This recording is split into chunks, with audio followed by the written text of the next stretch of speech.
And we are live on Oz Property Investors, where we should just call ourselves Oz Late Investors. Like, bloody lucky if we get on before. But no, how you going anyway, Sam? What's happening? We bring the big names and we have the big fun. Sorry. Yeah, Dan, doing well. I'm excited to see where this podcast progresses. Oh, here we go. You just never know which. Could take a right turn, could take a stop sign. You just never know where we'll go. No, there's a little pun. I hope to provide a lot of value. Is the line? As a property valuer, we would only hope. We would only hope. Yes.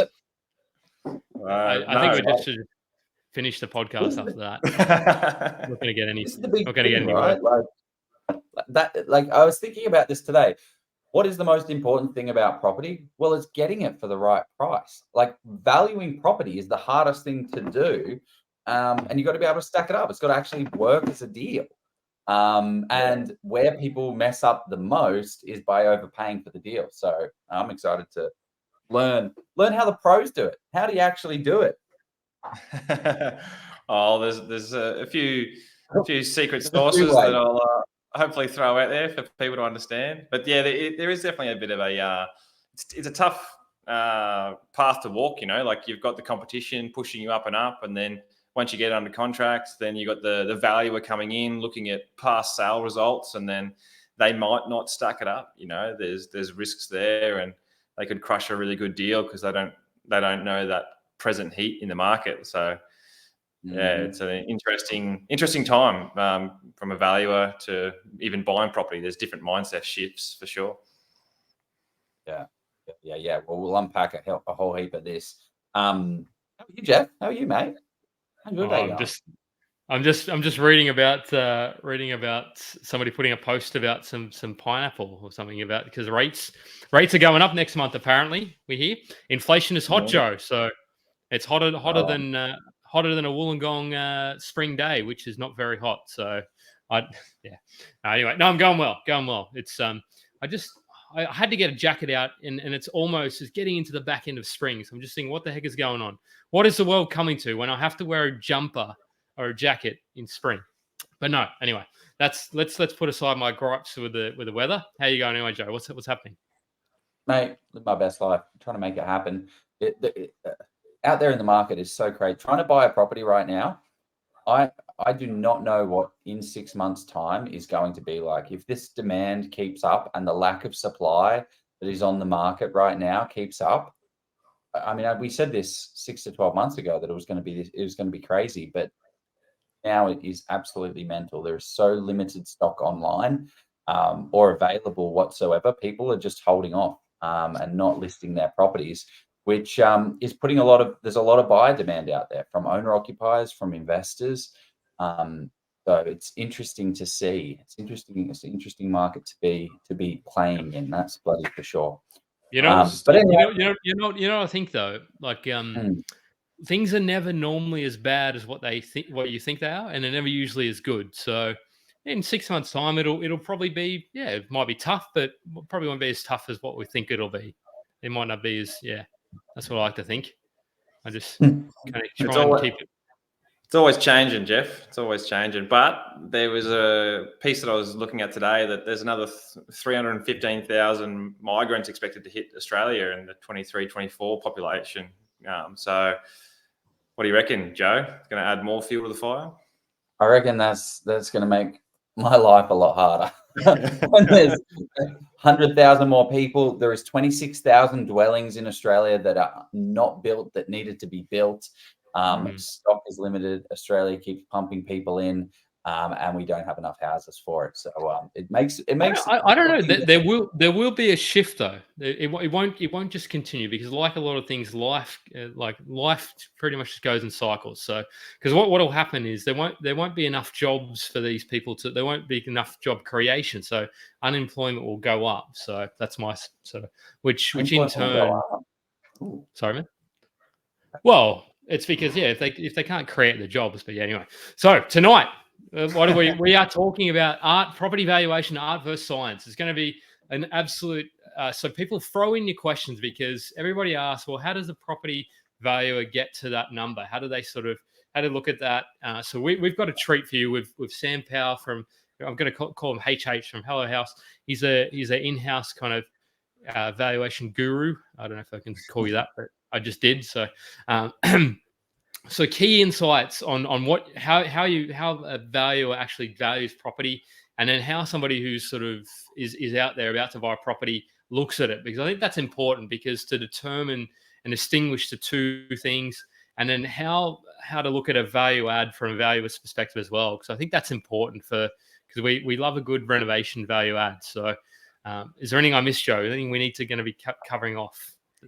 Mate, how does a valuer value a property? Because valuing a property is the most important thing. If you're not valuing a property correctly, you are buying something that's overpriced and is a dud, and you're going to push back. Like, if you spend $20,000 more, like, how long does it take to get $20,000 into your pocket? If you're saving, $2,000 a month, it's going to take a little while to get that money back. So making sure we buy property at the right price is, the most important thing. But the second most important thing is content of the week. What are we consuming to make ourselves smarter and more intelligent? Clearly, I've not been doing enough of that, because they are the same things. What have you been consuming, Sam? What's valuable for you? I just purchased. I'm not sure if you guys have heard of Akhil Patel from Property Share Market Economics. Just got his new book, The Secret Wealth Advantage. So I'm super interested in delving into that in the market cycles at the moment. That's where my brain's focusing on. What about yourselves? Mate, I was sitting down with my wife this afternoon. I'm like, what content have I consumed? She's like, well, over the weekend, you were just sat outside reading a book for 4 hours. And I'm like, yeah, but someone else mentioned that book before, so I can't bring it up as my content of the week. But 100%, Akhil Patel, what does he call it? The Secret Wealth Advantage, which is a terrible title, but it talks about the 18-year property. I think it's a great title. Joe, hang on. We've got to email him to get him on the show. So that's... we don't want to offend him then. But fantastic book. If anyone wants to understand the 18-year property cycle, there was a book written by another Phil Anderson, his business partner. Yeah. The Secret Life of Banking and Real Estate. That's the one. That's the book that I lent you, Joe. So remember, that's mine. That's why I'm trying to find it. $90 for it. I'll give you it back. Exactly. It's $90. It's very expensive, very hard to get your hands on. And it's also kind of hard to read. Whereas this one has been written incredibly well, and he's done an amazing job. So definitely read that book. So that's what you're reading. You're reading his business partner's book. Is that your content? Or? That's not my content. My content is a podcast that I'm listening to about. It's called How to Take Over the World. HTTOTW, they say. But it's an amazing podcast. I thought a stupid title. It has one of the best intro music I've ever heard of a podcast. And it's about people who took over the world in whatever field they're in. So there's an episode about Thomas Edison. So it's this guy just reads 10 biographies about someone, and it's the full breakdown of the individual. So Thomas Edison, he's got Tesla, he's got Putin, like all of these crazy people. Putin took over the world, did he? Jeez, what? Not yet. But no, just it's a biography about. Well, Putin was nobody until the age of like 35, and then from there he's 45 even. Like he didn't become anything until a set period, and then he started really getting a bit of momentum. Anyway, what are you reading, Jeff? I'll tell you who took over the world. Genghis Khan. Sorry, no. Okay, so mine is I've gotten off the bloody. Okay. Wasn't Putin KGB? Oh, Jesus. Yeah, he was. It was secret for a reason, maybe. I don't know. Throwing it out there. Maybe it is. So I've gone a bit different this week. I'm not doing a boring property content. I am. There's a podcast that I listen to by a guy called Hello Haus, and it's called The School of Greatness. So it's he interviews. So the one that I'm going to drop in the comments it's got Brene Brown in it, and I really it's not even relevant to property, but I just think it's important for people to. It's about resilience and kind of overcoming adversity and that sort of stuff. But Lewis interviews people. He even got one with Kobe Bryant before Kobe sort of had that plane crash, and just listen to he's a fantastic interviewer. So just the content that and the way that he asks questions, I'm quite envious of the way Lewis is able to construct a sort of set something up and really get people to unpack. So yeah, it's a great podcast. I would absolutely jump on it, and yeah, he gets I used to love listening to that. That was that's a great, yeah, that is a good one. I'm sold on that one. Great yeah. find. So here we go. We're going to get into the art versus the science of property valuation. And so throw your questions in. If you wanted to understand anything about property valuation, or you just wanted to sort of, don't throw tomatoes at Sam, please. He's a great bloke. So he's one of the good valuers. So well, valuers are generally conservative in nature, so maybe that's a good thing. Maybe it's a bad thing. Depends on what side of the fence you're working. But yeah, let's jump in. The question that you were alluding to at the start was, how do you value a property, right? Everyone seems to want to know. But I guess from your business and the way you guys work, like, what do you think? How do you go about it? Oh, geez. It's not a question on us. Well, I think I hate when people do that. I mean, I didn't prepare for this. Yeah, this isn't my podcast to prepare for. I am. But before we do that, before we jump into the episode, we need to introduce who this man is. And before we do that, we need to actually we need to run a little bit of a sponsored post by a company that you may be familiar with, Sam. So let's see how that goes. There's nothing worse than going into a situation unprepared, especially when that situation is purchasing one of the most expensive assets of your life against a trained property expert in the form of a real estate agent.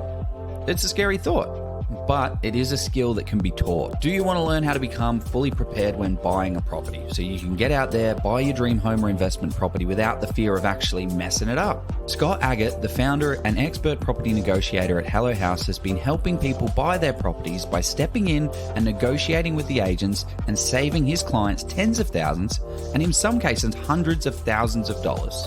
Scott has now decided to share all that he's learned over the past 28 years in real estate so you can go out there and do the exact same thing on how to find a property, analyze that property, negotiate on that property, and transact on it to get the best results. He's created the Get Buyer Ready course, which is a step-by-step guide on how you too can become an expert property negotiator. It's the easy way of how you can avoid all of these agent games and get the best purchase price on that dream home or your investment property. The course is in short bites for busy people with no fluff at all. Just all the information you need to get buyer ready and secure that next property with confidence at the best price. Scott has been kind enough to give our community a massive discount with the link below. Sign up today before you even think about putting an offer on that next property, and it will be one of the best decisions you ever make. Bloody oath it will. Okay, who we got in front of us, Jeff? Who is this gentleman? So, I know I didn't do the pre. Damn, you really tried to set me up with that song, Sam. I'd heard that title before, but unfortunately I wasn't able to do the singing. I was going to, yeah. But anyway, he's a bit of a comedian, young Sam. But I'm going to. I tried to find.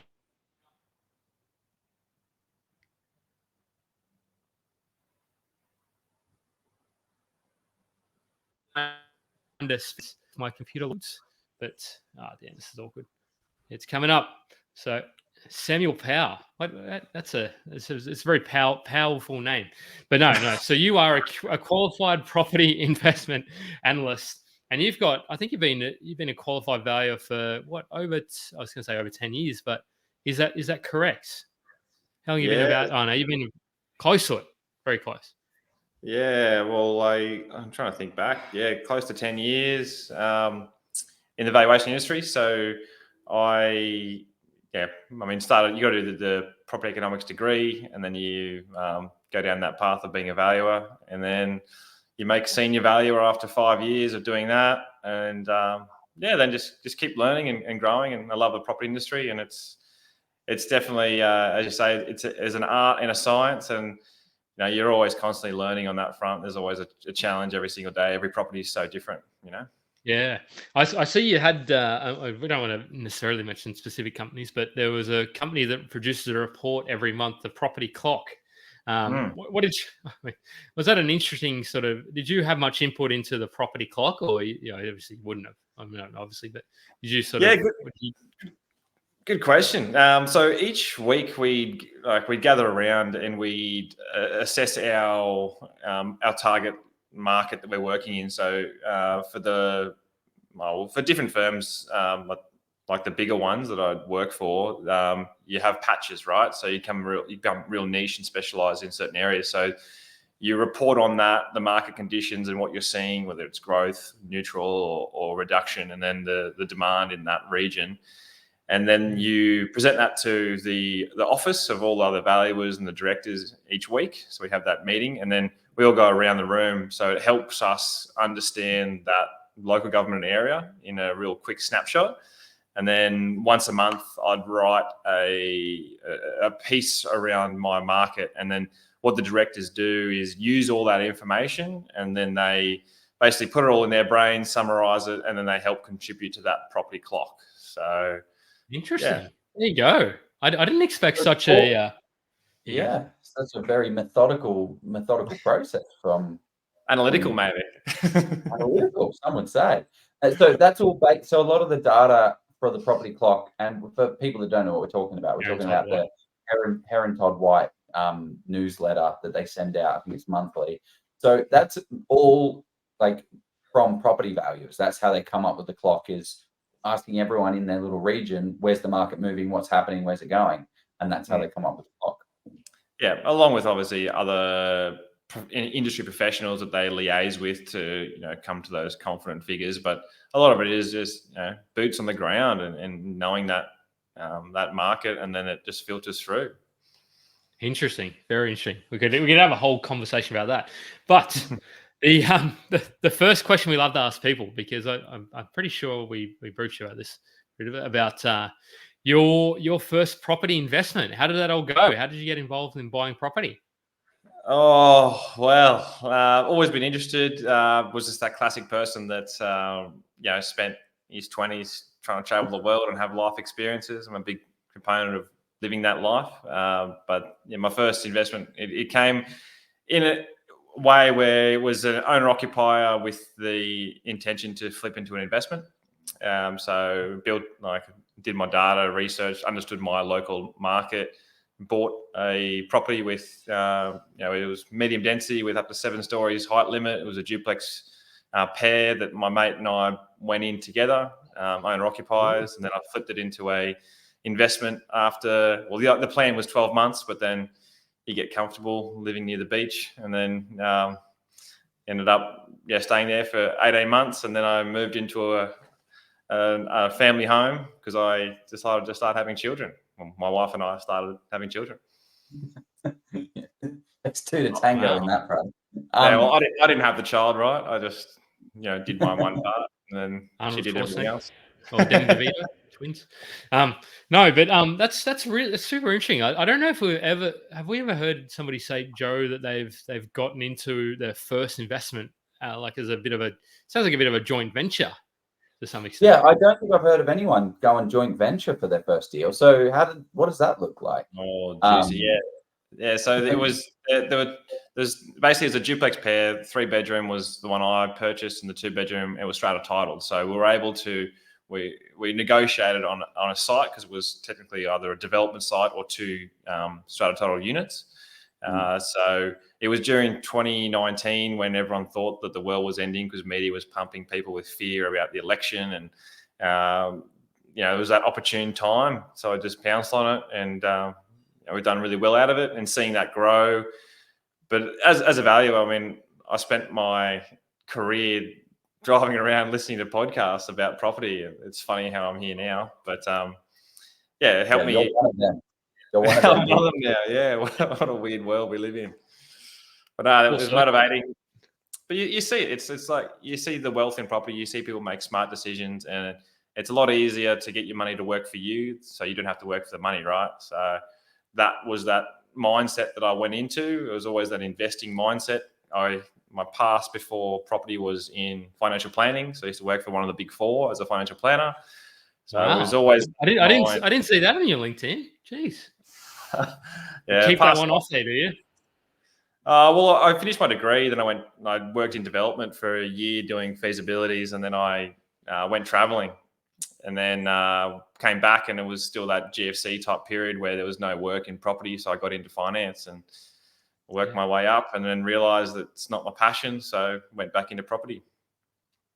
You seem too young to be sort of kicking around in the GFC. Jeez, there you go. Maybe I thought 35 in a month or two, December. So. Yeah, I'm 34 next month. So there you go. So okay, we're going to get into property valuation. So tell us all about the very high level. How does it, when a valuer, imagine somebody's never heard of what property valuation, never bought a property, had a property valued. What does that sort of process look like? How does a valuer sort of go out to the site and start their produce their report? What does it look like? Yeah, so the mortgage broker puts the instruction in, and then that sends off a request to the valuation firms. So there's your major valuation firms, and a lot of their work comes from mortgage security. So your banks doing refis and purchases. The firm gets the job. They allocate it to a valuer, and then they either organise it for me, or I'll organise it for myself. So then I'll drive out, meet the owner, or if it's the property manager or whoever, and then step by step here. So let me know if it gets a bit boring, but it's I look at the property. Obviously, when I'm driving through the suburb, I'm just getting that feel. Going through the street, getting that feel. Beforehand, I personally generally do a little bit of research on that area, the local sales, if I want to drive past and inspect them. But then once I get to that property, it's checking out what the street appeal is, or curb appeal, seeing how that presents, and then going in, looking at we actually measure up the entire house, so I understand the living area, because that's a big part of valuation. There's three valuation methods, right? There's the direct comparison, the summation. So direct comparison, apples with apples, put it that way. Summation is understanding what the land value is worth, and then understanding what the improvements are worth and adding them together. And you also, with established houses, you're taking into account depreciation on those improvements as well. And then you've got the capitalization approach, which is also referred to as the income approach, where you can sort of say, well, what does this property rent for? And what's the yield in that area for that sort of property type? And then you divide that annual income by that yield. And between those three methods, you're basically just building your levels of, I guess, analysis to give you that confidence behind that final valuation price. A lot to unpack there. I don't know if I want to dive into the fun details just yet, but what are the types of valuations that banks do? And because that's one thing that I want to understand a little bit as well, because I hear all the time there's like a desktop valuation, there's a physical, what are the types? How do they work? When does one get done? When does one not get done? How do we think about that? Yeah, that's a good question. Well, towards the end of my career, the desktops were becoming more and more prevalent, and that's the desktops can go through the automatic valuation models that the data is pointing out now, and then there's also I used to actually do the desktops, so I used to get paid like $60 just to do a quick little few clicks around and do a desktop and put a figure on it and send it out. From a desktop valuation, I used to be very conservative. I'm not sure if the valuers actually all do them now, or it's all done digitally based on the AVMs, but automatic valuation models. But yeah, there's a desktop, and then you go into your curbside. So curbside is where you actually drive past the property and take a photo. You don't actually go inside and inspect it. If you're doing the desktop or the curbside, then you're not getting a true reflection of the value, because for me personally, I would put a discount on it because I don't know what the internal conditions like. So I'm not going to risk myself. If I think it's worth $1 million based on some old photos and me driving past it, or a desktop, then I'll cut that back just to reduce that risk on that front, if that makes sense. Yeah. Okay. Yeah. I mean, it makes perfect sense, because you see it all the time when these AVMs are on. I was literally just before here looking at a property that's a 4-bed 2-bath, but it has real estate listed as a 3-bed 1-bath. And it's not until you actually go through the property and like, whoa, here's another bathroom. Oh, wow, here's another bedroom. But real estate has it as 3 in 1. So it's going to be a lot less undervalued. Yeah, and then you got the full valuation, which is the full bank valuation, which is just still the mortgage security stuff, which is just they call that a short form valuation report. And then you've got an actual full long form report, which is generally, if it's a private job, like someone pays a valuer to go out privately to assess their property, they give a full report, and they all come at different cost levels, obviously.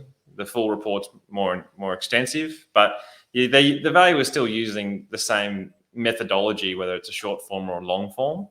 But yeah, they're your main types of reports. And does the valuation fluctuate a little bit? Like, if you're going in and inspecting it, no. As I said, with the desktop and the curbside, for me, and the way I conducted myself was, I wouldn't put full freight price on it if I hadn't gone and physically inspected it from the risk perspective. And we'll talk to those sort of things as a bit of a breadcrumb we'll leave, because there's potential some, I wouldn't say arbitrage, but that's not the right word, but there's some opportunity potentially to look at ways to maybe look at a higher valuation based on if you can convert properties. So we'll talk to that. But I want to know, let's just imagine I've got a property I've got a property in Bateman's Bay. I don't have one in Bateman's Bay, by the way. But let's just say I've got one there, and I want to understand, how much is my property worth today? How would you answer that question, Sam? Like, what sort of things do I need to be? How are you going to look at that as a valuer? I suppose. There's the valuer brain, or the valuer Sam, and then there's the Hello Haus property analyst Sam, and there's definitely, it was a big mindset shift, which going into it, if you want to be buying properties, I feel like you become more accurate in your analysis, because there's repercussions on that front. Like, you don't want the client overpaying, but you also want to have a competitive figure, so you're competing. My first few years in the the analyst industry we were missing out on a lot of properties, because it was just, valuers go off a 3 to 6 month past sale history. And if you're buying into a good market where the prices are increasing with that good growth prospect, then we found that I was just missing out so many times. And that's where the art of understanding that market cycle and seeing what the data is actually doing. So, like, for now, the way that I go about it is, Bateman's Bay, you say, how, as a valuer, I would start out, go in there, inspect the property. I'd pull up the RP data map or on a realestate.com.au map, find that exact property in that location, and then see what's been selling around it. That is, apples with apples. When I was mentioning, is like, what other 4-bed 2-baths that look similar on similar land in a similar proximity to the coastline, being Bateman's Bay, and what have they been selling for? What's their living area, and what are their improvements? And just basically just doing that math every single time. Yeah. Okay. There you go. That easy. Then you go into and then the analyst side of me goes into, now I love the data side, where I'm seeing, I can go and see what the 3-month or the 12-month growth rates have been. So if there's a sale in the street that's 12 months old, but it's a really good direct comparison, I now take that sale price and I add on the growth prospect over the last 12 months to sort of have a bit more of an understanding, to say, well, if this suburb's grown by 6%, then let's add 6% on that sale price. It's still a comparable sale. But you don't want to use those data sales like as a primary, but you're just constantly adding layers of, I call it confluence, to build your confidence around, well, what does this property have the potential to go to? Because, Joe, as you know, like, if you're in that multi-offer scenario and it's a great asset with really good long-term growth prospects, you want to be competitive, and they are hard assets to find. So when you do find them, you you're going up against people that most likely have been looking for that for 6 months as well. Yeah. So I guess as a valuer, because this is one of the hardest things, is when you look at a deal, you see it at 500. Let's just say it's listed for 500,000, and then you see it go for five. You know it's worth 550. You're in the market. You're in the market every single day. You see it's going to go for 550,000 or 560, 500. Like, how do you? I don't know. Not how do you know, because that seems a bit silly, but it's very frustrating when you look at it. 500,000. Like, how do you get your head around that? Yeah, well, like, are you saying, like, so there's no direct comparable sales to justify it, that 550, but you have No, there's always, well, the challenge is, right, can you talk to the RP data and real estate listings of timeframes of how long it takes to get a comparable sale to the market? Because one of the things that I really like to do, like my little secret tip for anyone out there that wants to understand what is the market doing right now, is to go onto realestate.com and not even look at the sold section, right? Don't worry about that right now. We don't care about the sold section right now. What we care about is the under offer. Now, some people are going to really like this, and some people are really going to hate this because it involves picking up the phone. But it is going to a direct comparable to the property that you're looking at, and it says under offer. So 3-bed, 1-bath, under offer, under offer, under offer, under offer. And then it's just calling up and being friendly to the agent that listed that property. Hey, Mr. Agent, I'm looking at a property. I see that you had this one listed. Can you just tell me how much it went for? Just tell me. And then they will generally say, look, it's still under offer. Blah, blah, blah. Tell me. Yeah. Just please tell me. Please tell me. And then, like, look, Mr. Agent, I see that you had it listed for 500. Obviously, it's gone above 550. And then the answer is like, oh, yeah, it actually did. Yeah, went well above 550. Okay. Well, yeah, what 560? Are we talking crazy? No, not that crazy. Great. You're starting to get a bit of a bandwidth within there. So that's my little, like, secret hack of saying what is on the market right now, because that is serious. Because if you look at back what sold 3 months ago, it'll be like 510, 515. And I see so many people throwing a 515, a 510, and constantly losing out and getting frustrated with the market. The market's moving too much. No, it's just you don't have the right data. You're looking at this real estate. So how does that kind of work? Like, what's the process of getting a sale to RP data? And maybe you can't answer that question, but there's a lot of try. That's cracked. Well, it's the agents that update on the back end, right? Like, it's whether they choose to put up there. Sometimes it takes, like 2 months to get it up there. Like, from a valuation perspective, let's go back on that one. Is like, we can't use under offer sales because they haven't settled, right? So there's that potential of it coming undone. But what you're doing is bang on. Like, that's the most efficient use of understanding that market value in that present time. I wouldn't just call one though. I'd call a number of them. All of them. Yeah. So you're getting that real good feel, and then and that's the issue with the whole value. People's perception of value is, oh, you're so conservative, and it's like, well, they're conservative because they're stuck to a certain level of, like, restriction, whereas banks do set those rules, those parameters. And from a bank's perspective, like, I look at the valuers as risk assessors for the bank, right? They're lending the money. They'd rather be on the more conservative side, because if the buyer defaults, the bank essentially it's the business that they're worried about. So they have to stick to that. They're the ones that have an 80 or 85 or 90% share in the property. So they want to make sure that they're not going to, because ultimately that if there's that sort of, if there is a default and they have to sort of do a fire sale, not a fire sale, but if they have to do a bank repossession sale, then it can potentially sort of or compromise the entire sort of financial system in Australia. If they sort of, obviously 1 or 2 is not going to make too much of a difference, but imagine you get that sort of, that ripple effect. Like, all these are saying, oh, that property's, I can value that property at 600 because the one down the road sold for 580 2 weeks ago, or is under offer 2 weeks ago. Whereas, okay, great. But what happens in 3 months' time when there's another 40, 50 listings and now they're selling for 550 because supply and demand, it's going to come back a little bit. And then all of a sudden that sort of 580 is now sort of, if you're borrowing sort of 95%, is that the reason why a valuer typically looks at 3 to 6 months in the past, or what's the reason for that? Well, 3 to 6 months, it depends on what market you're buying into, and obviously, as we all know, there's markets within markets in Australia, and generally the ones that from the buyer's agent side of things is like there's competition around there, especially in the investment space, because that's why we're there, right? We're all there to make money, and you're buying those assets that have that good long-term growth prospect, and they're generally below like that 750K mark, so it's more affordable.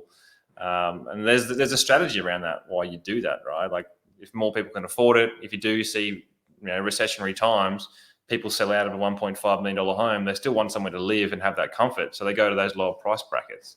So that's a little rant that I just sort of went on, but I mean, from a values perspective, they go 3 to 6 months because that's their ideal time frame. We'll push out to 12 months if you have to, but like looking at the sales themselves and also understanding the mind of a valuer. Like I just wanted to try and throw that out there because I just never hear any valuers on podcasts, so people don't understand the situation they're in. So, walk a mile in someone's shoes, but valuers would get paid for a sub $750,000 property. I mean, $200 to $300 max for the valuation, and of that, the valuation firm's taking maybe 50 to 60% of that. So that individual person might be, taking home, say, $150 from that val. They're paying tax on that. They've got to drive out to the property. They've got to spend their time.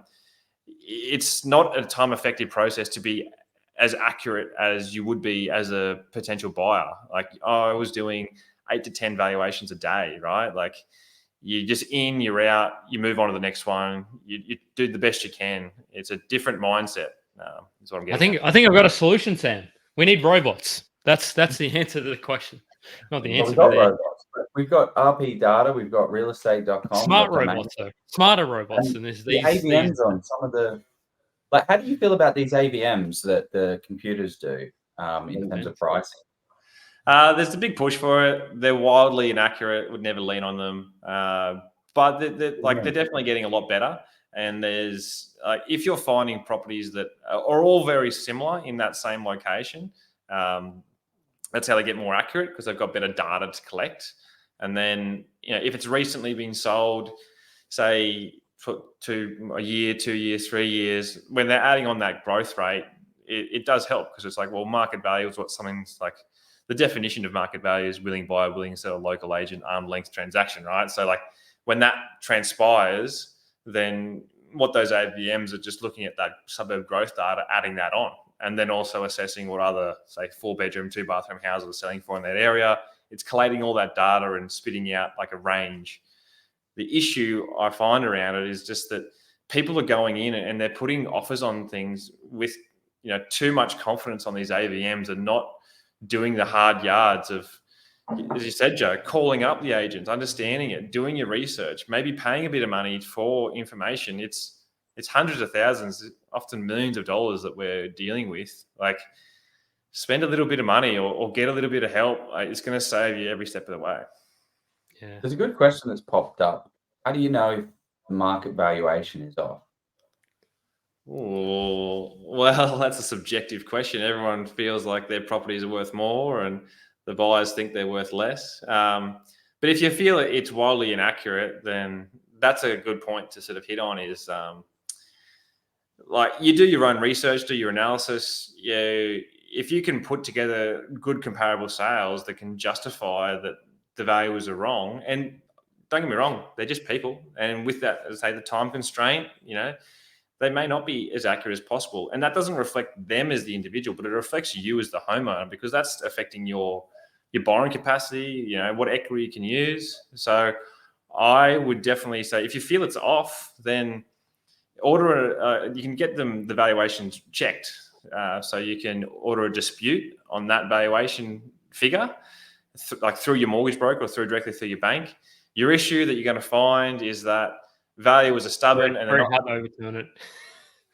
Not impossible, but very hard to overturn it because, like, oh well, you want me to admit that I'm wrong? Like, yeah, exactly, and they're not getting paid to go back and rejig the figure, right? So then my suggestions then is to order a different valuation or from a different valuation firm. So you're getting a second person's opinion. Because one of the I wouldn't say tricks, but one of the things when I was a broker is because often you hit on a key point. Particularly if you're in a small town, you mainly have sort of 2 or 3 valuation sort of companies.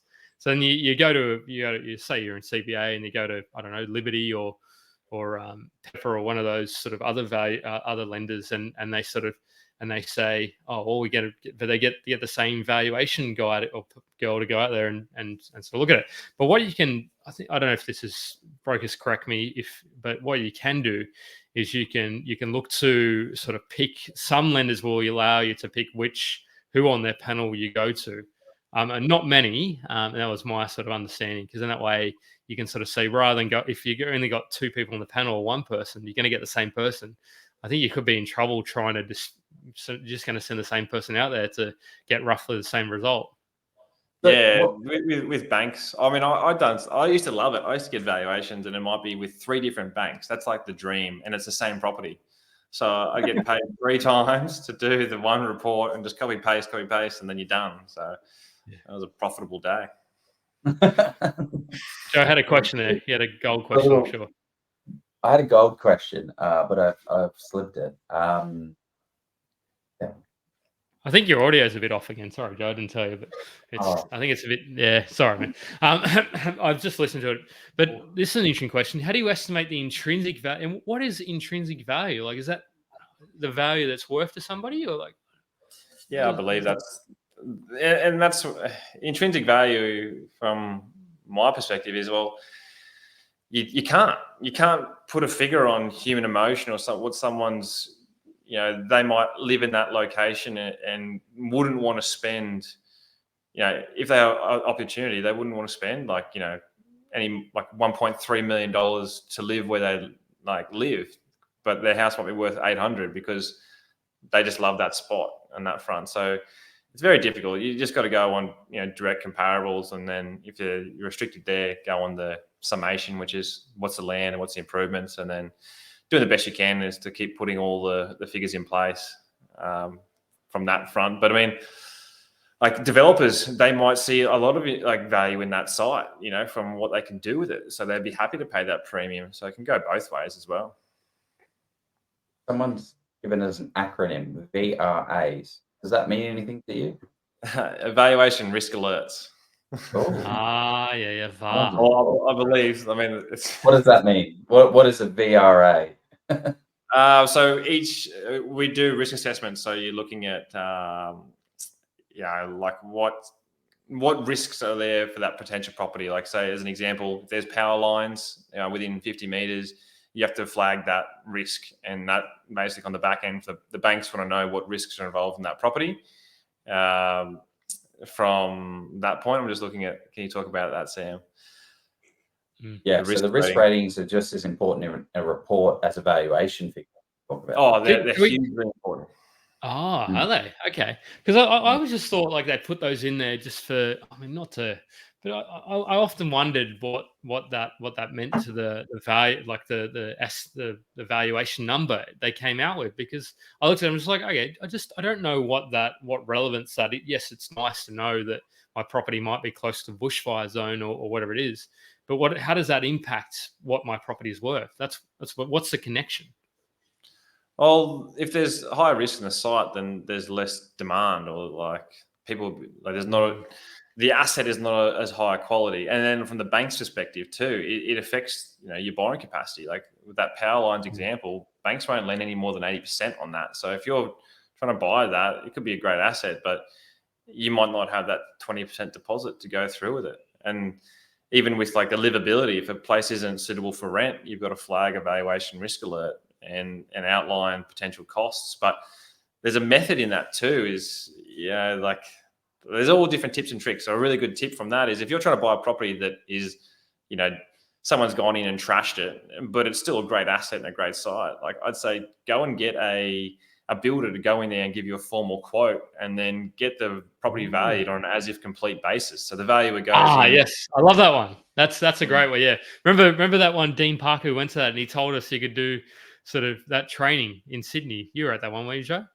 And he sort of said that that's what he'd sort of do. He'd go and get a property that need a bit of love, and he'd go and get a value or whatever it is to get out there and sort of see if he'd get a bank to commit to what it would be worth if you renovated it. And then, that's roughly, that's what you're talking about, isn't it, Sam? Yeah, and some valuers are a little bit like, to each their own. They might just look at it. Oh, contract price is 800 grand, renos 200 grand. Put a mill on it, move on. But if they're good and they do care about what they're actually doing, they'd use those direct comparables, and you can get that equity uplift straight away, which is a good little tactic. Yeah, is that easy to do? Like, is that common? Did you see that a lot?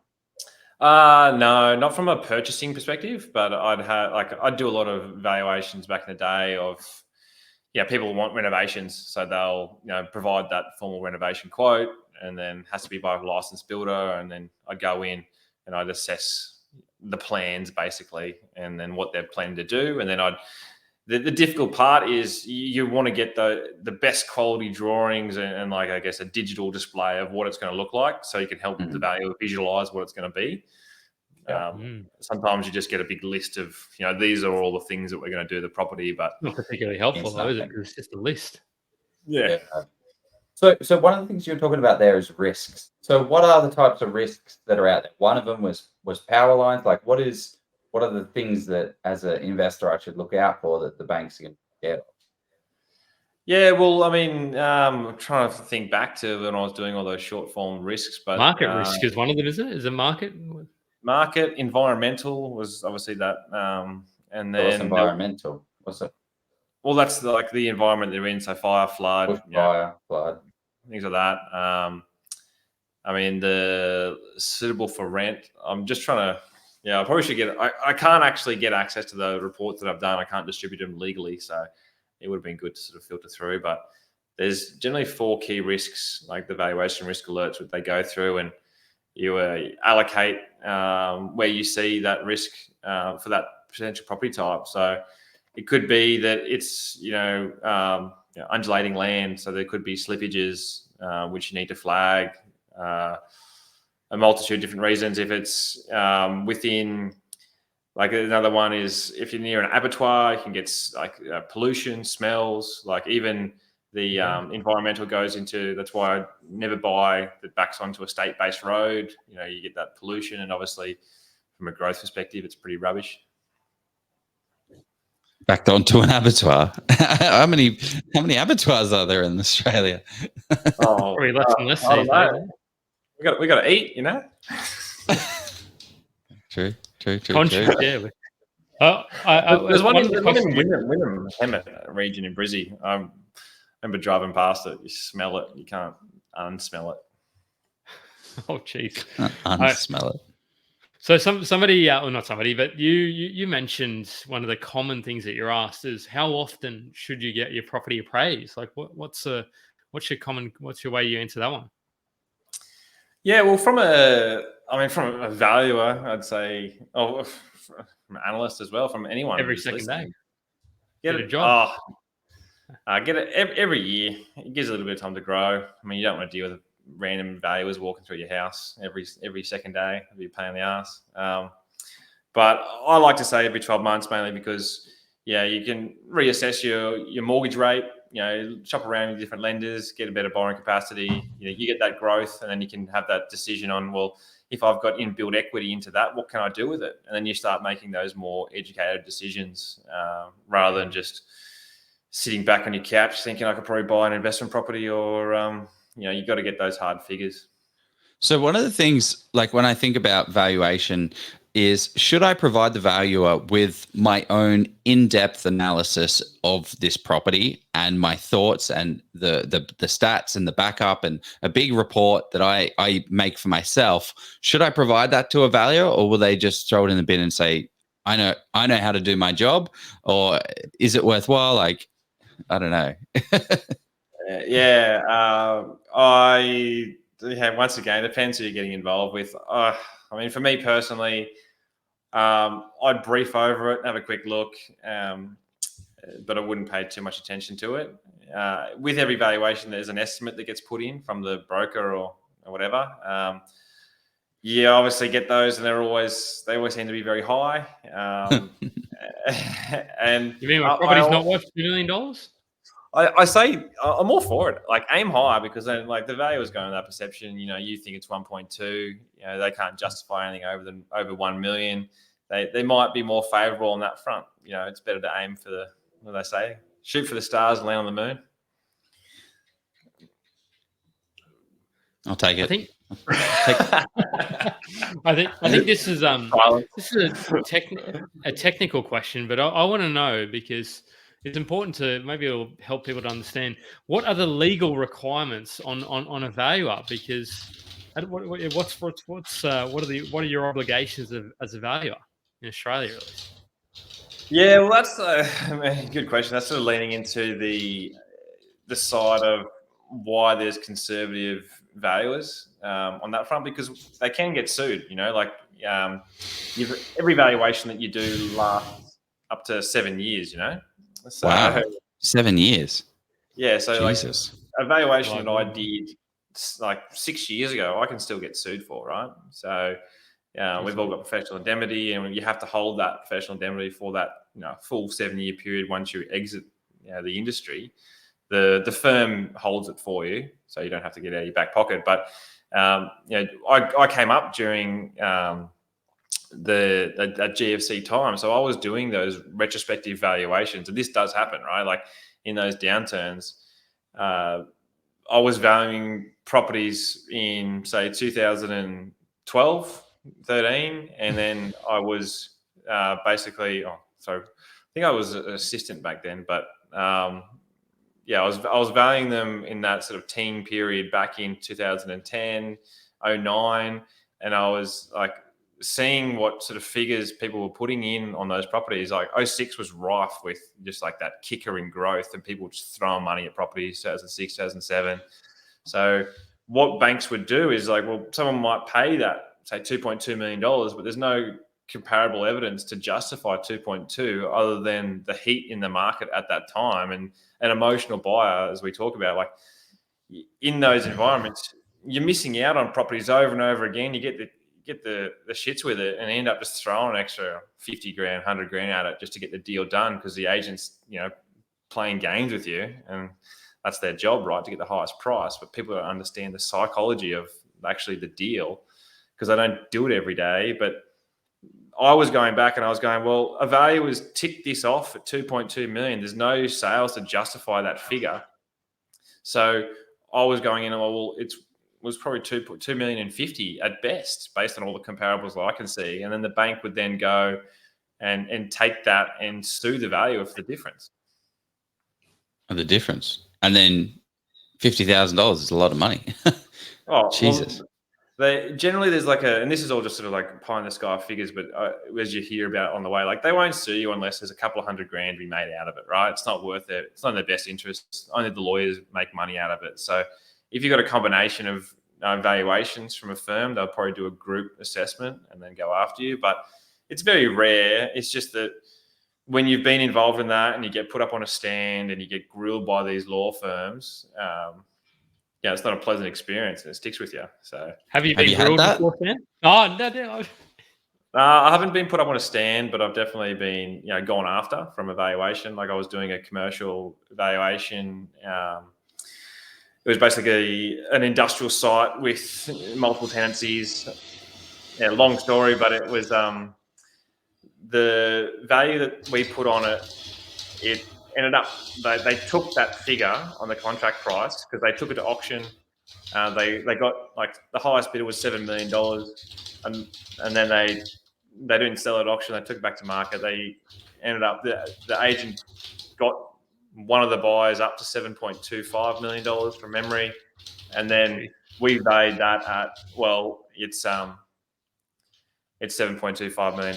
That's the contract price, based on all the evidence and all the campaign, and obviously comparable sales as well, to get to that figure. We were happy with it, and we documented all evidence. But someone came after us because obviously the last 10 years have seen some really great growth, and they basically, it was a null and void claim, but they still came after us saying, well, I wouldn't have sold that property at that purchase price because it was too low. And it's too low because now it's just resold for $22 million. Wow. Right. Oh, for the exact same site. Because they didn't, but did they not like read, like I'm sure they did improvements to get it to that level, right? Well, I didn't look too far into it from that front. I'll let the lawyers just like decide all that, because like when they told us about it, I got served a notice and everything. It was really interesting. We're having all these meetings. So they're saying you valued it too low. Yeah. But did you not just? So one of the things that I speak to a lot of like new investors, and they're like, "Guess what, Joe? The property just came back at the exact amount of money we purchased it at." And I'm like, yeah. So why do the banks do that? Because it feels weird when someone says that to me. I'm like, oh well, yeah. The reason like they do that, that's just a process. But can you explain why and how that all kind of works? Yeah, well, that's the definition of market value, what someone's willing to pay on the day. And once again, risk assessors, valuers, like they're not going to, you pay 600 grand for a house and, you can see value up to 620. The owners signed off and agreed at 600. That's contract price. That's market value. Why put your neck over the line so someone can have an extra 20 grand that you don't know? Like it's just get in, get it done, justify it, move on. And then the banks wouldn't want that either, would they? Like they wouldn't want you to. The risk. Yeah, well, you don't get that direct word from. No banks ever call me and say, "Sam, go higher." It's just from a logical standpoint. Like, put yourself in the shoes. Would you do it?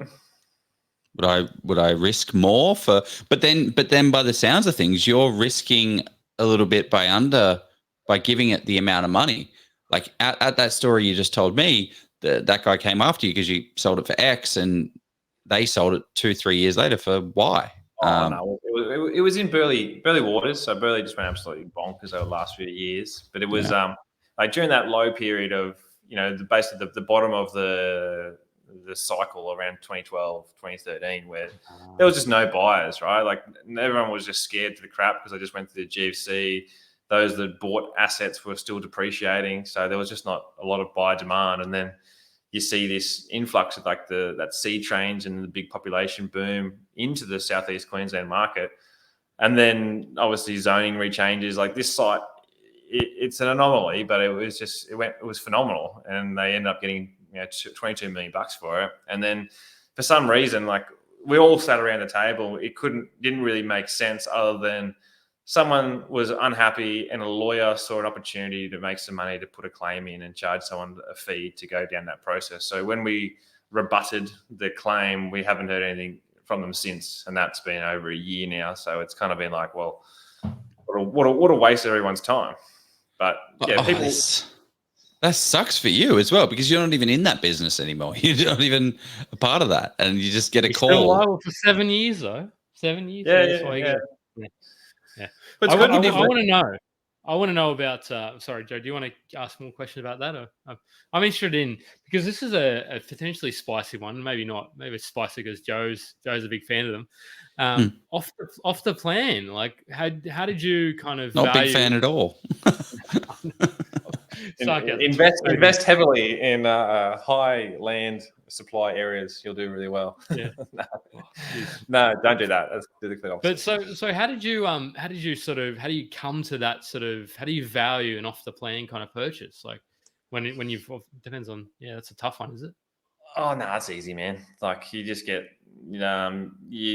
most of the time the off the plan you undervalue them because the land price is not justified by any comparable sales. So when you're doing off the plan, like one, they're generally in the outskirts of town and they're just been cut up. So the land prices that they end up selling for, because they got massive marketing budgets, they get that premium.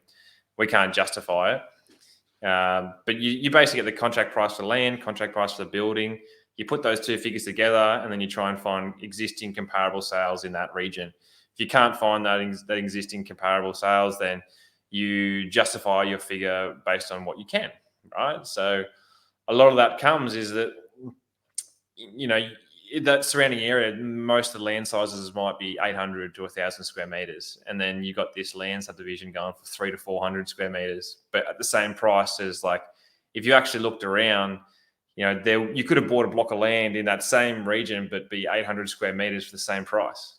You know, and then you're like, well, why wouldn't you just go and do that? Get a big block of land and do the same build? It doesn't make any sense, but people, they get caught up in all the marketing campaigns, right? And they want that new build and with the specky homes. Yeah, that's how. So how do you value land? So I'm doing a development at the moment for myself, and I'm looking at land prices to subdivide, split them up, sell them. But then I look at areas and land hasn't sold for 3 years, in some pockets a year or 6 months, and it's just different sizes. How do you come up with a price for land sales? Yeah, man, that's a very good and difficult question. Look, you want to break them all. Try and find the best like vacant land sales that you can find within 12-month period, and then you get that. Get the sale price divided by the land area. The larger the land, the lower bigger discount. On a rate per square meter, so it's just like economies of scale, right? Like if you've got a bigger block of land, the rate per square meter is lower. And when it gets more dense, you pay that little bit more premium. So you're trying to find, obviously, apples with apples as much as you can. When you can't do that, you're basically just cherry picking, you know, surrounding suburbs or, you know, dated sales, adding in the growth data to try and help you justify it. And then another key thing is to look at houses that, you know, have been demolished or are really dilapidated where there's no value in it. And then you take what they're looking to pay for that, because if you buy a property and there's a dilapidated house on it, you spend your 20 or 30 grand in demolishing it, you then got a vacant block of land. So what the true value of that block of land is what someone actually paid for it plus that demolition cost. Yeah. Couldn't you, what I was just thinking, maybe I'm thinking outside the box here, which sure values do, but isn't there a way you could tap into the old value generals? And I'm sure it's called different, sort of indifferent. Couldn't you then sort of say, okay, well, there's a property over there that's also on 800 square meters, that the value of that land is 350K. Therefore, this block of land, I mean, all things being equal, obviously you still have to look at the land, like it might be sloping, undulating, all that. Could you then sort of say, okay, well, that's what this block should be valued at? Was that too simple? Yeah, I actually did work experience for the Values General back in the day, and look, the unencumbered land value that they work in is generally a really conservative figure. And as a homeowner, you want it to be conservative because that's what your rates are based off. But they're just not an accurate reflection, like majority of the time, what that value of the land's worth. No, it'd be perfect for a valuer. Like it's like a perfect match. You got a conservative value, you got a conservative value general. Like, isn't that just like just come up with a perfect, like it's just like conservative number? I mean, you can think outside the box on that front and go, well, you sort of pro rata it, where if you got, you know, that site, the unencumbered land value is 350, your one's 300, but you know that sold for 400, so that was sold for an X% premium. You know, add that on. That's where the art starts coming into it, where you just keep thinking about alternative ways to put figures on these things to give you more confidence. You're doing 10 jobs a day though, so 8 to 10 jobs. So you're doing, like, you got a half an hour to do this, so you don't necessarily have a lot of time to go. Exactly. So as a property valuer, do you just put your glasses on as a property valuer and just look on real estate and then are like, there's a deal, there's an opportunity, I should buy that? Like, does it feel like that, or is it a little different in the real world? Nah, because people are coming to you all the time, and they do the same for you. It'd be like, you know, what's it worth? And the answer to that is, well, let me look into it. I'm not going to put a figure on it because there's so many elements to it. You know, like it could, you know, as you go in, you see a property. Oh, that's on the face of it looks really great, and then you start scratching deeper in the service, and then you understand that, oh, that's why. And that might even come all the way down to the very end where you've got the contract in place and your building and pest comes in and you go, oh, that's why. Or your finance comes in and you get knocked back on finance because you didn't do your risk assessments properly or your due diligence properly. So, yeah. It's not that easy. Joe's figuring out ways he can continue to expand his empire. He can take over the world. He can get on that podcast and How to take over the world. When you know your market, like, you know, you're buying it every single day. That's why I'm such a massive advocate for buyers agents, right? Is like you're doing it every single day. Your skill sets are so much sharper than those that do it, you know, every now and then. I mean, was it the stats are Australians buy property once every 11 years? You know, it's difficult to do this, and it's most people just go around and do it themselves. And the thing with property is you don't know you've stuffed up. You know, it's the hardest thing when you submit an offer and then it gets accepted, and you're like, oh well, I should have bid down $5,000. I should have bid down $10,000 or whatever that number is. It is a tough pill sometimes when it does get accepted straight away. But you know, it's just you need to know what the market is, what is actually happening. Yeah, and then going into the psyche of the agent as well, like knowing who you're dealing with, and like this, like I say, I can, you know, get to a really good accuracy on where I think price can run to and go to, but I can't take into account human emotion. You know, like that intrinsic value. That's where you get that.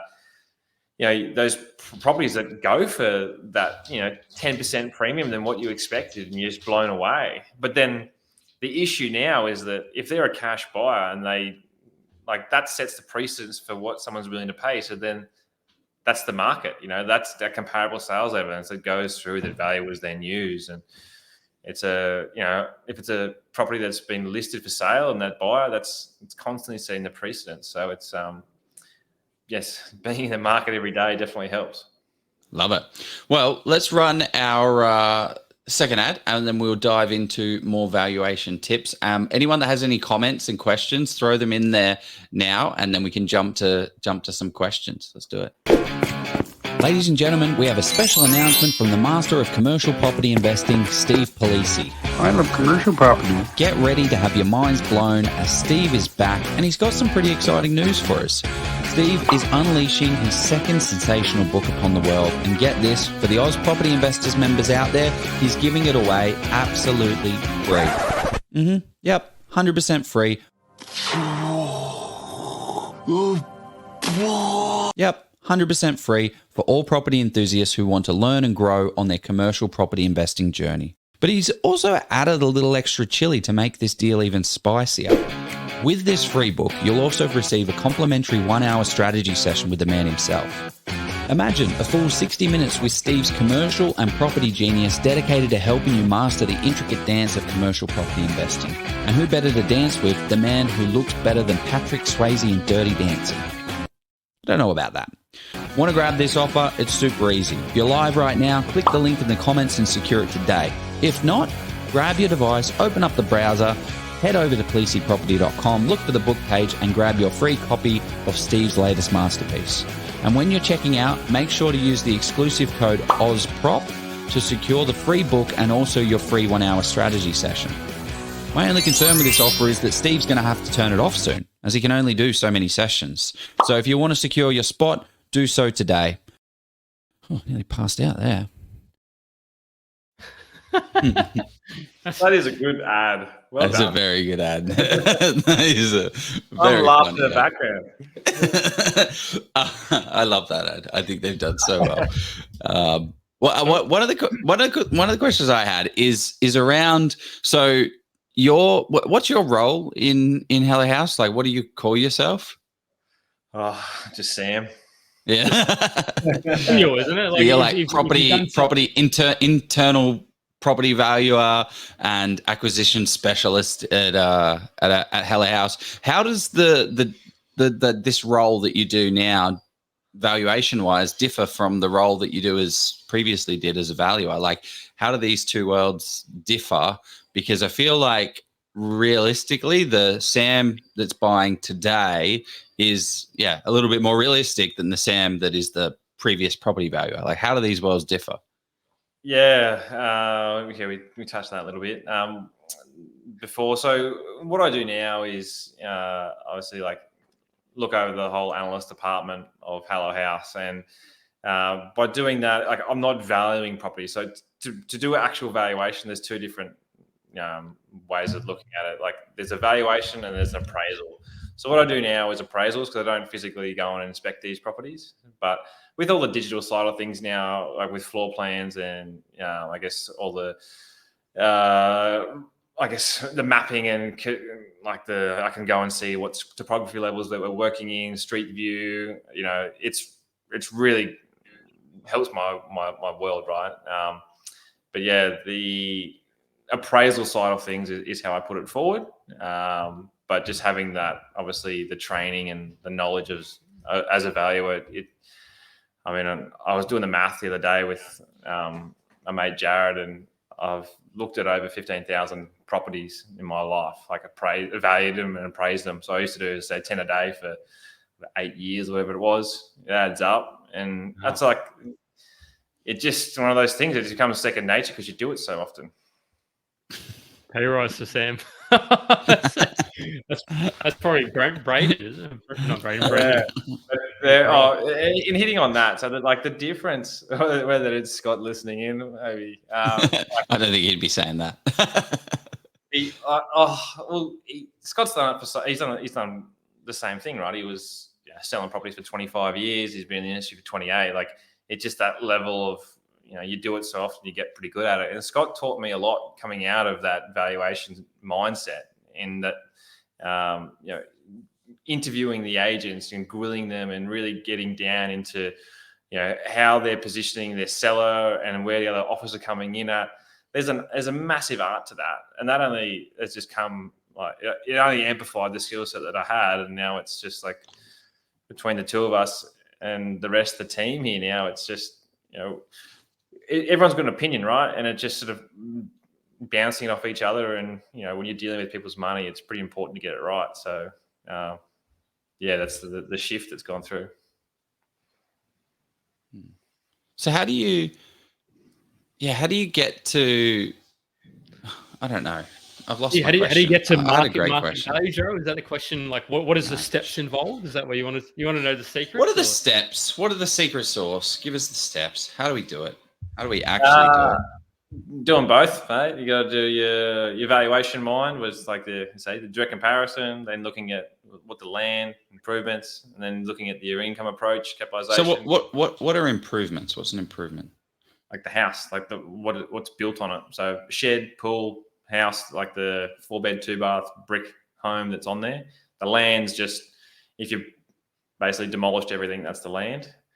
Like even the driveways, right? That costs money to put things on. And then that's the first side of it. And then pick up the phone, talk to the selling agent, talk to the other competing agents in the area, get their opinion. Just keep adding those different layers of confluence to your analysis. It takes a lot of time, but if you're buying one property every 11 years, then take the time, get it right. The issue is on that front is that it takes a lot of time to actually get accurate at it, and then by the time you get good at it, you've missed out on 16 properties because it's taking it that long, and then you end up just getting the shits with it and just paying too much. Yeah, well said. See it all the time. That's exactly it. Like that's why I love what we do, and it's just trying to people have been educated to go it alone for so long, and it's costing them a lot of money, and I've seen it, and they're getting poor advice, and there's just, massive marketing campaigns, and then you get from these developers and businesses, and then you got sales agents that they train in this stuff. Like that's their job, is to get the highest price possible. So what are you doing to get the lowest price possible? How are you educating yourself? Obviously your community is great because they're listening to things like this and they're getting better at it, and more power to you. So what's your advice to someone who's just starting out in their investment journey and they don't want to use a buyer's agent, they want to go it alone? Like, what's your kind of advice for them to get started? Because, Australia is a massive place. You can't get across every single market. Do you have tips and tricks to kick it off themselves? Well, you've got to understand where the best growth markets are. So it's like working your way down, right? You got your 500 grand, rough figures. Where are you going to put it? There's opportunity cost there. A 2% per annum growth rate over a 20-year period on a 750 purchase is $1 million difference, right? Crazy. Sorry, that's data. But like, yeah, if you buy a house today for 750 grand and it grows by 5%, or you go and get really good location research or work with a specialist that has that, and that grows at 7% per year, compounding for 20 years, like that's $1 million, like it's a big change to just go and, buy in your backyard. Like it's, your backyard might be good, but is it the best location in Australia? Often it's not. So sorry. I think the answer to that was data and boots on the ground, isn't it, Joe? Isn't that the answer? No, I'm not. Sounds like it. There's no right answer to. I think it's interesting to sort of think that there is an absolute science to predicting what a property or what a market will do over the next sort of 10 or 15 years. I think over the next sort of 3 to 5, you can. Yeah, I think it's be cautious of that. But the long term is very tough, but the short term, I mean, there's data indicators that are it's going to give you like I think it's very easy to predict the next 6 months of property growth. Like it really doesn't take that much to be able to do that, but it's when you start going beyond that where it gets a little bit blurry. But it's just like anything. As soon as it extends out, it gets blurrier. Yeah. Oh, you go. I'd say I didn't answer your question, but it's like start with the location, get that right, and then go into and niche into what asset like that you're actually trying to purchase. Is it residential? Is it commercial? And then finding out, well, that's the sort of property type in that location that fits my budget. It might be a 3-bed, 1 bath, might be 4-bed, 2 bath, and then you spend a bit of time, get educated. I mean, you don't go and buy a property that week. Go and miss out on a few, understand the market, like get really sort of educated on that little niche, but don't take too long because you might miss that, that 3 months of growth might have gone up 5%. So now your 500 grand budget's not enough. Yeah, that's definitely my tip in today's market is one, get educated, obviously know what to pay, but is also don't throw silly offers and expect. I was chatting with someone and I'm like, so what's your kind of buying strategy? How do you go ahead and, how do you do the thing? And they're like, oh, I go in low. I go in with a 500. And I'm like, but it's worth 550. 500 is where I would go in. Well, you're never going to win it because the market is going to eat you alive. So don't go in. That's my advice to anyone that is listening tonight. If you think a property is worth 550 and you think you can secure it for 550, go in pretty close to that, go in at 545 and move your way up, or just say, look, I really care about this deal. Let's get it for 550. It's worth 550 and let's go for it because. So we stopped kind of asking, not we, but something that used to be sort of there was you'd sort of ask the agent or you'd ask the person how they want to sort of run the process. Like, do they, like whether they want to sort of you to come in with your best or close to your best, or you want to sort of do you bother asking that? Yeah, but I don't know. Like, I think it's an interesting one because surely most agents are just going to say, "Oh, just give me your close to your best." Like, they don't want to stuff around with that. What's your experience with that anyway, Sam? What have you found? No, you know what it's worth first before you start throwing offers out, or get good confidence around that, and then have a negotiation strategy. Like, don't just, as Joe said, if you just do a one, you're not learning anything by that. There's a lot to it, but you can always learn them, learn the skills. It's just don't get frustrated. There's always a property to buy in the market, and just keep learning and growing, and educate yourself. Listen to these podcasts, and do whatever you can to get better at it. Maybe you guys need to develop a course or something. Maybe. There's already a great course, isn't there? Get buyer ready course of sorts. There's a question that's come in about messy tenants. Can messy tenants give you a lesser valuation? How do you disconnect that from your mind, knowing true? Because as a property investor, I know that this messy tenant is absolutely nothing. It has nothing to do with this. But when you look at a dump, you're like, wow, that is terrible. I think it's worth 500 and it's actually worth 550, but it just has a messy tenant. How do you think about that? For me personally, the way I look at it is like, well, if it was looking nice based on the comparables, say it's round figures, 500 grand, what would it cost to get this freshened up? It might depends on if it's a messy where it's just like clothes and poor furniture choices everywhere, then you look past that. It's the bones that you're looking at, and the quality of the paint job, the carpet, the kitchen, the bathrooms, understanding all that. But there is a lot of if you let maintenance go, that it costs to fix all that stuff up. If you're not looking after the leaves in your gutters, for example, that could lead to water going into your roof line, and then that's costing you more money. And I mean, there's definitely that perception of if it looks like crap, then you're gonna go and probably put a lower figure than expected on it, because if when a valuer goes into that property, you're valuing it what it's worth on that day. So the way you're looking at it is going, well, to get this up to scratch to sale, it's going to cost you $5,000. So I'd probably put a $5,000 discount on it, or I'd do a risk assessment and then risk it down and saying it needs X dollars to bring it up to scratch. So yeah, that makes a good point. And also there is an emotional element. I mean, with the value as well, they go there and they see it's like, whoa, I don't want to live here. This has not got owner occupied appeal. I'm not feeling it. I imagine I feel like that would happen to me as well. Then the question that's come up, is a site worth more if it has a DA on it? Does that come into play? Yeah, it does. There's obviously a lot of time and effort and money to go get the DA.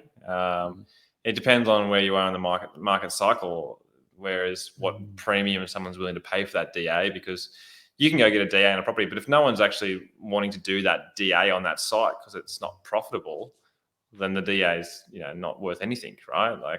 It's you can go get a DA on something. My mind always goes to sites that have a DA on it. It's like, well, why haven't they done it themselves? And then delving further into it. So yeah. Usually probably because it's not profitable to develop it, and it's sort of I mean, yes, you could buy and hold it, but then you sort of say, well, if you're not going to develop it sort of close to straight away, then I mean, DAs I think are only in place depending on where it is for 2 to 3 years or whatever it is. They do lapse, maybe sometimes a bit longer. And also it's pretty cheap. Sometimes some markets you can get a really cheap DA, and it's like, well, that's only 20 grand worth of value, or 10 grand or 5 grand. Sometimes it's not really worth anything. And no one wants an 18 block of units when it's all general, residential. It's going to take many years before that's a viable product. The other thing to factor in is there might not have paid for the connecting sort of services as well, or that's because there probably won't be connecting services, because all you've really got with DA is a piece of paper, really, that's saying that it can be done, but it's how much does it cost? How much does the driver to install? What sort of other things? I do need to get sort of extra sewerage back in there if there's. I mean, you probably hopefully don't, but there's all those kind of factors that people. Yeah, the question I wanted to sort of understand. What are some of the things around evaluation that are the common sort of myths and misconceptions? Like, what are those things that people should? What do you want to put to bed now? Those myths. I think we touched on a lot of them about the reasons why they can be conservative. That's probably the biggest thing. Everyone's like, "Oh, value is just conservative," and I've valued things that are higher than what they ended up selling for. It's just you go in, you do the best you can with what you've got, and it depends on that market at that time. I'm constantly learning about what really drives value, and I imagine I'll just keep learning for the rest of my life. It's just, I guess I've got a 10-year head start, so I don't know. What are the biggest myths and conceptions? I mean, value adding, right? People think that they can. I'll put this. This is a common question I actually get. So good point. I want to add a bedroom and a bathroom upstairs. I want to add another level. It's going to cost me 300 grand to do that. My house must be worth. If it's $1 million a day, it's got to be worth at least $1.3 million now. No, not the case. You got to. If you can find a site that is the case, or there's more money, then by all means go and do it. But more often than not, like that expense to go and do that is greater than what you could probably go and buy a property for that's 2 stories in that region that will be used as comparable sales. It's just that from a buyer's perspective, if they were to sell that property, they got to pay 30, 40 grand in agents fees to sell it, and they got to buy the next one and pay, the 40 grand in stamp duty. So for them, it's actually cheaper to do the second story build and stay in the same location, the same house. But from the general public perspective, not so much. How do you value granny flats? Because you see this all the time where I have people come to me, they're like, hey, I'm building a granny flat. We paid $500,000 for the house and it's $200,000 for the granny flat. What, value walks through? What's the value of the property now? Yeah, how's that really work? Good point. It was subjective in that the value was going through. I like the granny flat players on corner lots because you're not hindering the main dwelling. A lot of the granny flat players and people are pushing it, it actually detracts from the value of the main house to add that on. But from a valuation perspective, they're going to be looking at established homes with granny flats in place as comparable sales as well. And they're very difficult to find. So it's you probably find values being more conservative on that front because when you can't find good comparables, then you try and you do the best you can. But if it's say a $220,000 granny flat to build on that site and you got a $500,000 property, will it be worth $700,000? Well, you go around like, would someone actually pay $700 grand for that? And being that local expert, you'd have a more feel for it. And sometimes it could be a profitable play. Often in my past, it hasn't because, you pay that 200 grand and, the main residence is now not worth the 500 grand because they got a driveway down the side of it and people going down the side of their house and they got no backyard. So yeah, that's how I look at it. It's definitely one to be cautious of as an investor that expects both capital growth and cash flow from a granny flat, because it definitely doesn't get taken the same from a valuation perspective, unfortunately. And there's not very many granny flats being sold anyway. Like I don't see realestate.com flooded with granny flats. One of the other things I wanted to chat to is I'm looking at locations where there's high yields, right? I see a lot of people interested in high yields. It comes up in the group all the time.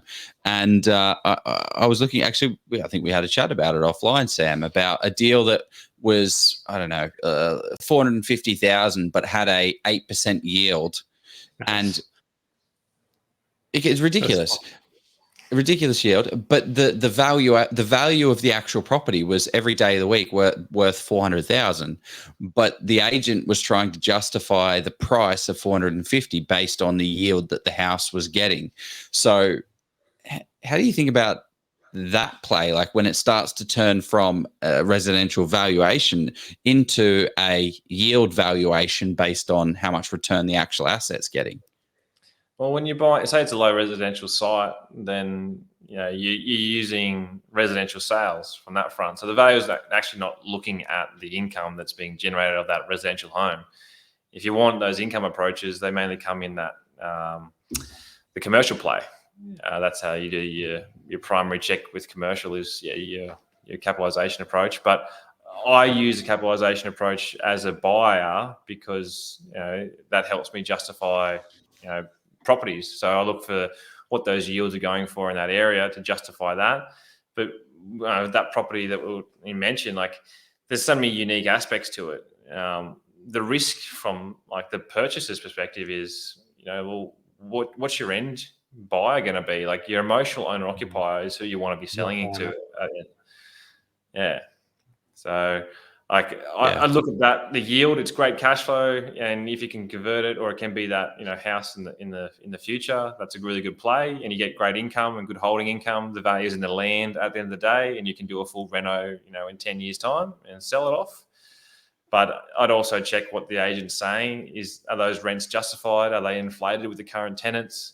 If they move out, are you at risk if they don't get the same rent?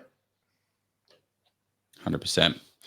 Love this, mate. This has been a valuation deep dive. Some of the things that you just don't think about as a normal everyday property investor have come up on this chat.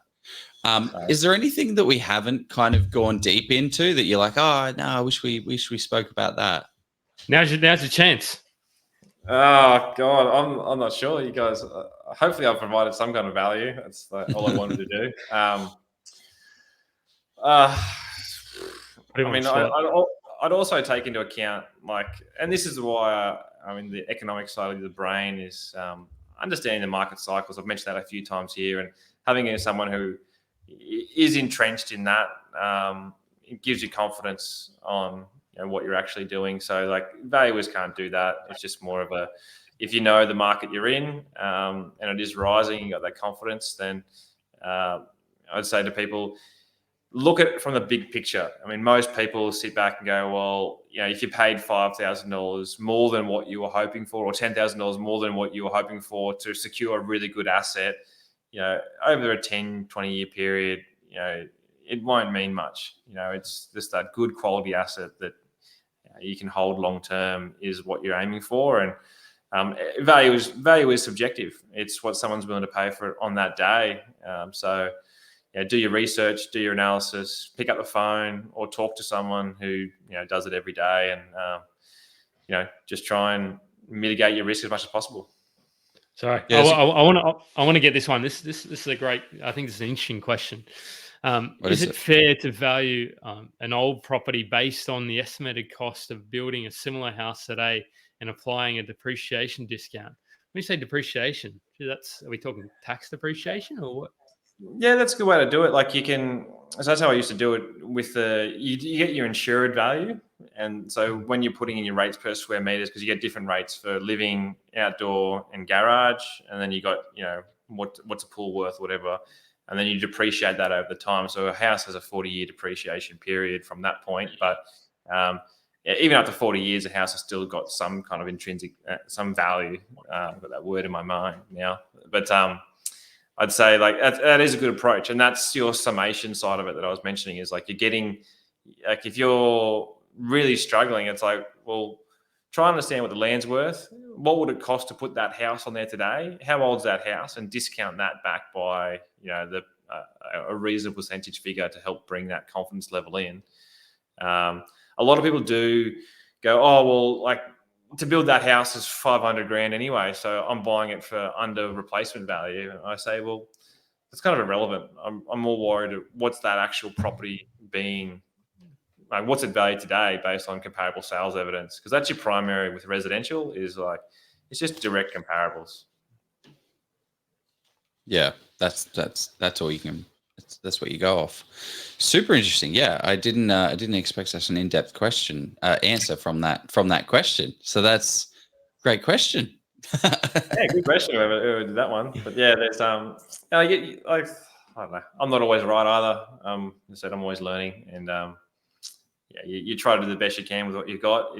It's great to have so many different data points, and we spend a lot of money to get to that point as well. So it is a very fortunate position we're in. But so what are some of the let's just say you haven't got access to all the paid data tools that you have. What are some of the free tools that you would use to come up with a price? So let's say you dropped on a brand new MacBook in a deserted island, and you have to come up with a price of a property. What free tools can we use to really dig in and get the best value for that asset? A good tip that Scott taught me was jump on real estate, go on your buy section and your sold section, and filter by price, highest to lowest, to understand where they sort of sit on that end. So you can sort of quickly scroll through on the someone said ring Sam. You can scroll through on the listings, and you start to get a really quick snapshot. You can shuffle through on the photos to see their direct comps, but go the extra further step and bring up the map view, because the best comps are the ones that are closest to it, because there's streets within suburbs that are better than others. That's a really key way of doing it. And pick up the phone. If you're on an island, then hopefully you've got some kind of reception. Hotels, just internet. Got a bar. And yeah, talk to real estate agents, right? Like just keep in mind that there's like, they might be wanting to have another property that's not the one you're wanting to buy, but they might poo-poo the one that you're talking about to push you into their property. That happens every now and then, but you call enough people, you ask their opinion. Most of them are just nice people, and if they're good at their career sales agents, like they understand good customer service, and they'll just give you their opinion, and they might not sell to you, but you might sell through them in the future. So that is your best source. And I think it's great. It's great market intel, because more of those conversations you have, then a property comes up for sale down the road that is selling, or you can buy for 20 or 30,000 less, and you can sort of say, well, okay, fantastic. Like that's potentially, rather than waiting for the comparables to catch up in 2 months or whatever it is after they sort of get listed. Then the problem is it's already moved, and you can't buy that now for 20K less. You got to pay 40K more for that one, and you're just constantly in a heated market.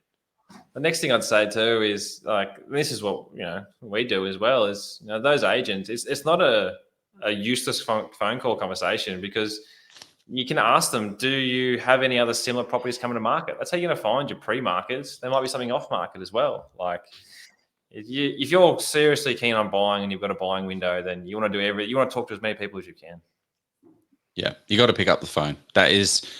The phone is the most valuable resource. That's all you need. You need to just have a chat with agents, have a chat with property managers, have a chat with local people. Go and call every agent that has sold something, and then every agent that has listed something, and you will learn a whole heap about that market. Thank you very much for tonight, Sam. How do people learn more? How do people get more Sam in their life? Oh, well, I've just started a property podcast. So it's called Powell Australia. It's a green logo. It'd be very difficult to find because it's so new, but I feel like there's a lot of questions out there that I'm trying to answer, and this is a good way to try and get out there. And I'm just trying to learn from you guys as well. So that's one way, but the main way is to jump into Hello Haus, hellohaus.co, and that's our website. I'll reach out via the socials, but that's where Scott Agate and myself easily found. Get it done. Property Powers. Do you have the domain for that? Like, is that your? Yeah, I'm putting it in the comments now. propertypowers.au and then hellohaus.co, and get buyer ready. It's a great course, and when you guys did the ad, and it really does. We've put a lot of time and effort into this course to try and help people, because obviously there's some people that they can't afford that advice, and that's completely fine, or they're happy to take on that challenge, but at least get educated. You'll learn a lot, and it's only 3 hours of your time. It's all micro lessons, easy to understand. So go on and do it. It's it'll pay a lot of dividends long term. There you go. Who's this bloke with you? Oh, that's Krause. That's my best mate. So you guys are together doing this. You've set it up together. Yeah, he's great. He's a online business coach, mentor, and he runs a buying online business podcast. And he's just started his property journey, and I've been helping him get educated on that front. And we spent a lot of time just talking about property, and it was kind of like, let's put a camera in front of it and just hit the record button and see what happens. Join the podcast, check it out. I always find like the first like beginner podcasts are before things get polished, and I feel like there's a lot of gems there. So yeah, everyone jump onto that and make it happen, because there'll be Is that us show? Are we considered polished? No. Not yet. You guys are authentic. I love it. There's too much BS. Everyone reading scripts out there. It's good to see. I love what you've done, and well done for what you've achieved. Thanks very much, Sam, for coming on. I appreciate it as well. Like, thanks for just being a fun pal out there. Great pals. See you guys. Let's go buy a property. Thanks for your time. Your property. Yeah, see you then. See ya.